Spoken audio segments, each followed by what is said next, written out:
The computer world. To use a wireless dongle, also known as a wireless adapter, follow these steps.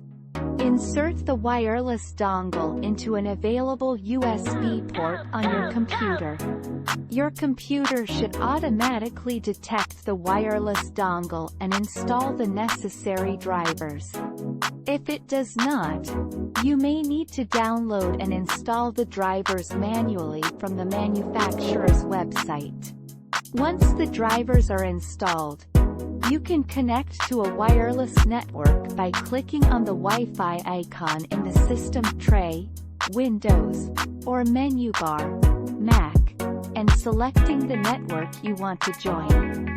If the network is secured with a password, you will need to enter the password when prompted.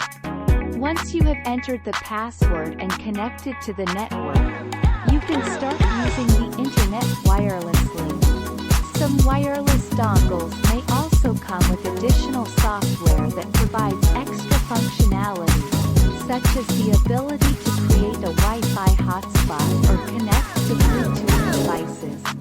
Note that the range and performance of a wireless dongle can vary depending on the model and the strength of the wireless signal in your area. If you experience connection issues or slow speeds, try moving closer to the wireless router or upgrading to a more powerful wireless